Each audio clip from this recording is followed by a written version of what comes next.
Hey everyone, in this video I'll be ranking the best weapons in Pragmata on a tier list from best to worst. There are some weapons in this game that are just a lot better than others, and this is to be considered for your first time playthrough, as there are some weapons post game that I won't be talking about. I'll be doing a future video on, but I'll be breaking this down as if you were going through the game for the first time, and what weapons are going to be the biggest bang for your buck. And here's the full list here. So just a brief overview of all the weapons. I went through and got them all upgraded to max and tested them at this and have experienced them throughout the entire game as well to give you an idea what they're like. So we got the Shockwave, which is kind of like a shotgun. The Charge Piercer, almost like a sniper rifle. Photon Laser, this is a continuous blasting weapon that's very strong. The Homing Missiles, as the name implies. We also have the Stasis Net weapon here, which is just going to hold enemies in place. The Riot Blaster, kind of like a grenade launcher with knockback. Sticky bombs, which will make it easier to hack enemies. And then for our defensive, we got the Decoy Generator and the Impact Barrier. And the weapon we'll be focusing on first here is the Shockwave Gun. So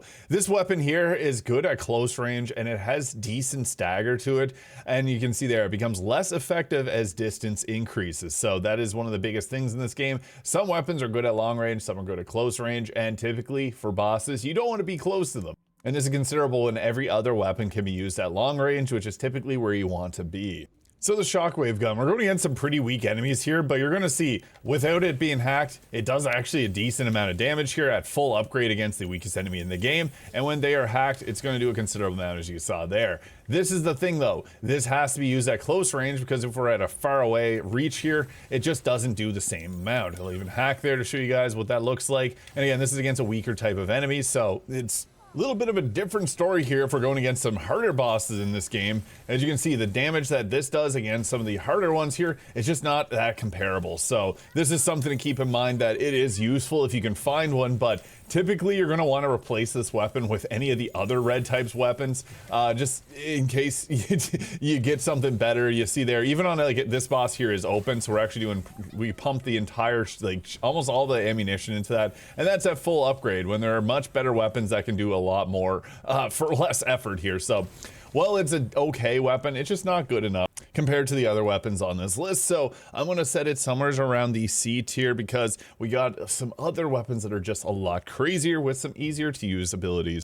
Like next we have the Charge Piercer weapon here. So this one has multiple stacks you can charge it up to as you upgrade it further, and it has a very powerful damage number. It also will pierce through enemies, although you don't find that happens too often in this game. It's great against bosses though. And the thing is, with this weapon, you don't even have to aim down your sights to be able to fire it off. So you can just go ahead there and just press the right trigger, and you can see that there's little bars that are lining up there. You saw 7,000 damage is a lot higher than we got with the last weapon there. Being able to two-shot that enemy when the shotgun had to pump like an entire magazine into it. And this weapon is extremely useful against bosses. And it's great if you're able to line up a bunch of shots there, like we got multiple enemies there with that. So that's the great thing about this, is it does hit multiple enemies at once, so you can do some pretty crazy stuff with it. And with the Charge Piercer at level 4, you get the double charge. That's something you want to go for right away because it scales with the damage a lot. You do have to hold it down for a bit longer, but the damage increase is definitely worth it. And then once you get to level 7, you get the triple charge. Maxed out, it does insane numbers for damage. Even not maxed out, this thing is a beast and a very powerful weapon. So in this case, we're going to have to say that this is definitely an A tier weapon. It could potentially go S tier, but I do think that there is another weapon that's kind of similar that does something just a little bit better. So that's where we're going to place the Charge Piercer. But we also got next the Stasis Net. Now, Stasis Net is extremely useful. With Stasis Net, it's going to create a bubble that's going to hold enemies in place. And this is very useful against bosses and enemies alike. I always recommend bringing this to a boss fight just because of how impactful this can be. It also has some pretty nice upgrades at level 4, giving the increased radius, which is super useful because you can fire this off, and let's say a boss doesn't get hit by it and they keep moving around and they run into it, they get frozen. It's crazy. I'll also talk about the Riot Blaster, as you get both of these very early on in the game, and this one's more like a grenade launcher, and it can get upgraded blast radius as well, and you're going to see how large those projectiles are. So what makes Stasis so good is you can blast away like this, and we have this huge area of effect here now. Any boss that's going to, or enemy that goes into that is going to get frozen. You can also just shoot it off at enemies like that, and they're stuck in place, so you can just continually, if you got like the chain command for your hacks here, you can just continually keep hacking and blasting away at the enemy. This is great too because because it's going to save you many times, and you can have upwards of 6 of these per weapon whenever you get it max upgraded. So this is one that I think is one of the most useful in the game. They don't give you too many of these just because of how good it is. Being able to stop an enemy from attacking so you can get your hits in is so impactful.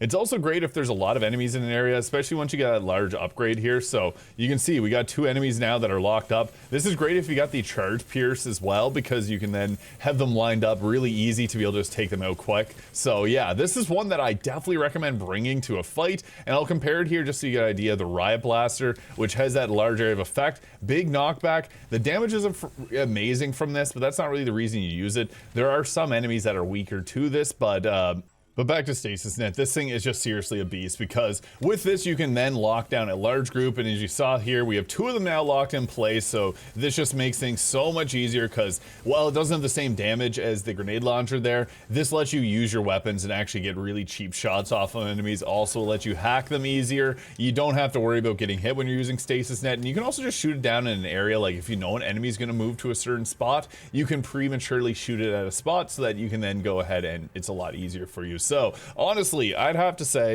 Stasis Net is definitely an S tier item. This is just super useful. There's a lot of bosses where you can easily find their weak spots and blast away with it. It's so good for not only defensive purposes, but also on the offense. It doesn't have the damage of some of the other skills here, but that doesn't matter when it's being able to lock down and let you hit them with your other weapons like the Photon Laser and Charge Piercer a lot easier. Now, compared to the Riot Blaster actually is good against a couple bosses. The last 2 bosses in the game, oddly enough, are very weak to the Riot Blaster. They're still weak to Stasis Net, which is good against every single boss in this game, but the Riot Blaster just honestly got really good near the end game for whatever reason. It's not to say that it's bad in the early game, it's just one of the less preferred weapons.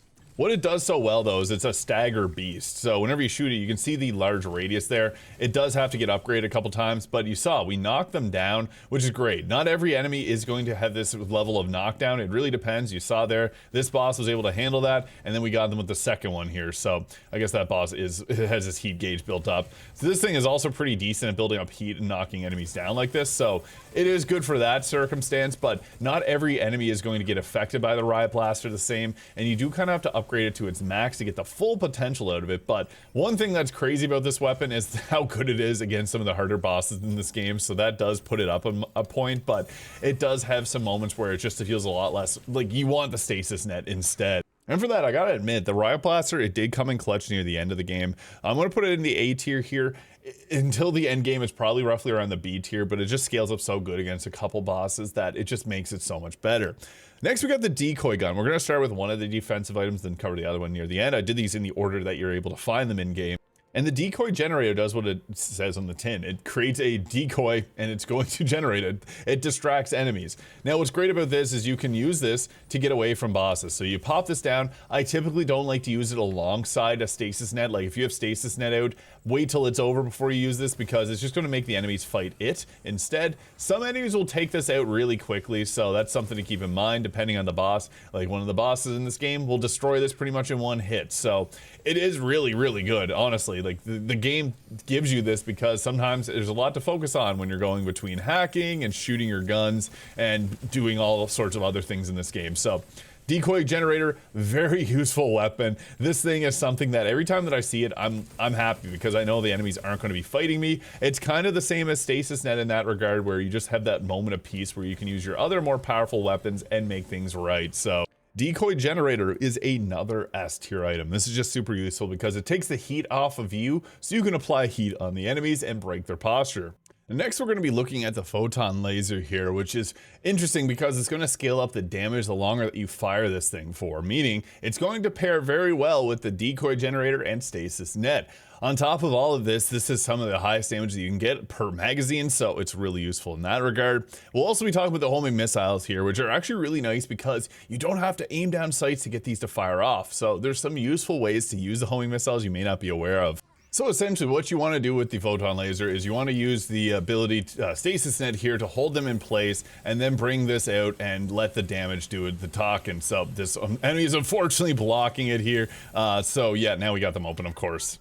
So basically, yeah, you want to get this off on the target, have them open up, and then you use the Photon Laser here, and you can see the damage that this thing does is actually kind of absurd. So you want to keep blasting away whatever the enemy's weak point is. You can press X whenever you have them broken here to be able to see their weak spots, or you can just shoot around. It's going to be that red number there. And yeah, the damage from this thing is actually pretty insane. So this is crazy because you can just basically lay down fire on an enemy from range and take them out really easily. Again, super useful if you have the Stasis Net there, and then hack and break open a boss here, and then you just go ahead with that weapon and it just destroys them. Now the thing is, this weapon is just so powerful. I do think it's the strongest red style weapon just because it's going to allow you to scale up the damage quite a bit, and if you end up landing all the shots on an enemy, it gives you the highest possible damage. The charge piercer is really good, but I do think the Photon Laser ends up taking the cake for the stronger of those two weapons. So I want to put this up.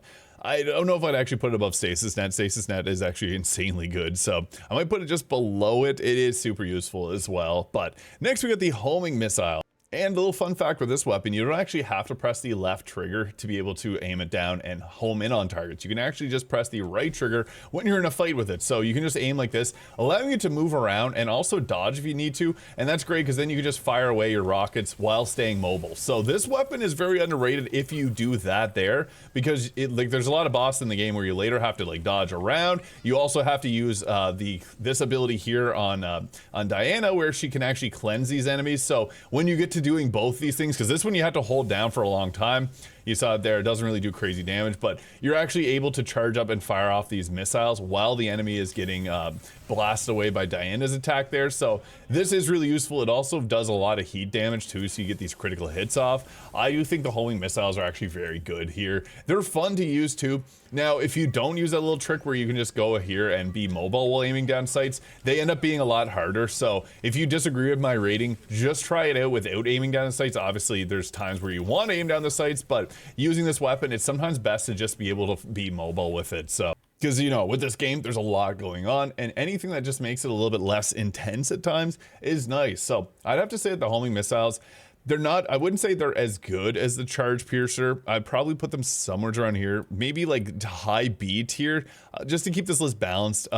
I really do like this weapon here, and it's good, especially if you're moving around while using it, but I do think that these weapons bring a bit more of a benefit. It's still a nice one though, and I like getting it, and it's great for how low maintenance you have to do. It automatically aims in for you.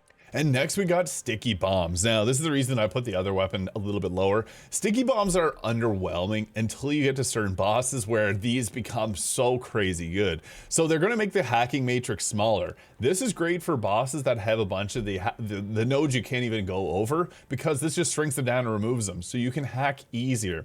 This game is all about, obviously, the hacking combat, so while the damage from these is very low, it's probably the lowest out of the green weapons here, it's still very good because this lets you hack enemies easier. Now, of the three of these, I don't think this is, like, of all the green abilities, I don't think this is the best one, but you can see it here. So if we're going after this enemy here, it made that hacking matrix so much smaller, so you can make this really easy. If you're hacking a boss that has those the things that are going to make it harder for you to hack it with, those are no longer going to be much of a worry. The damage from these is really low though. That's one thing I do want to mention. Sticky bombs aren't meant to be used for their damage because they don't really do a whole lot of it. They're meant to make hacking easier. For certain bosses, these are going to be extremely useful because it just makes this game so much faster and smoother. So this is like a your mileage may vary type weapon, where certain boss fights, this is going to be a game changer, and then other ones, it's just not as good. You'd probably rather a Stasis Net. Now this is a really tough one to balance because with the Riot Blaster, that's good against certain bosses. With the sticky bombs, they're good against certain bosses.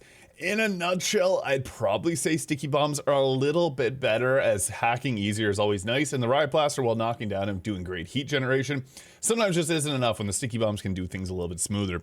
You can actually make an argument for both of these weapons. This is one of the toughest ties, I would have to say, in this game. They're both incredible, and not my favorite Stasis Net so good, but the green weapons in general are actually very solid. And next we got the impact barrier here. So this is a defense unit that can block enemies and projectiles for a limited time.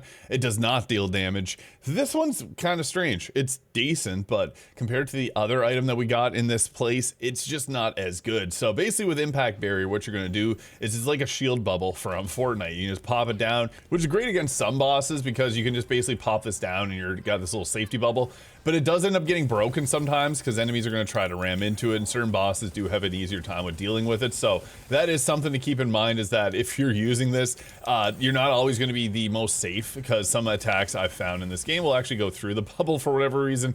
So you just got to be careful while using this, and it will break sometimes with the enemies attacking it. Certain bosses, like the worm boss, will just have an easy time of taking it down with one attack. They end up like destroying it there. So it is nice to have, but I prefer using the Decoy Grenade in like 9 times out of 10, and even things like Stasis Net are much better than what that weapon can provide in most situations. So for that, I'd probably put this one around C to like maybe low B tier. I don't think it's the worst thing in this game, but there are times where this just doesn't work like you'd want it to work, and it's kind of frustrating in that sense when the Decoy Generator is just so much better.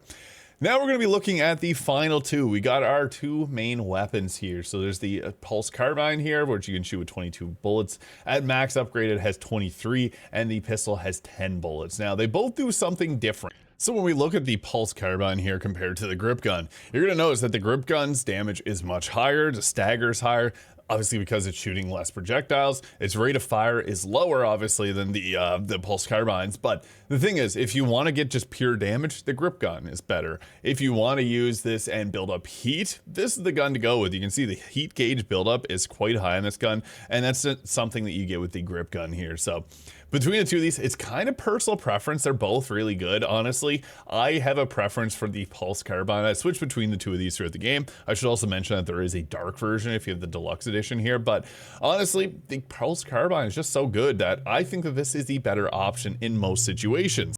It is going to have slightly less damage, but that heat gauge is going to break the enemy's posture and get you more damage in a run than the Grip Gun will end up getting in most situations. Let me know though if you find the Grip Gun really good. I've bounced between the two of these, and I just found myself really enjoying the Pulse Carbine just for all that heat generation. Now, it's kind of hard to rank these between each other, but I would say probably Pulse Carbine's A tier, and then top of the B tier for the Grip Gun here. So let me know your thoughts though on these weapons, because there's many situations certain enemies may prefer using certain weapons against them, but I also think Stasis Net is just so incredibly good in this game. Being able to lock down a boss in one place and then being able to blast away with our second best weapon, the Photon Laser, that is a combination that's going to carry you through the game.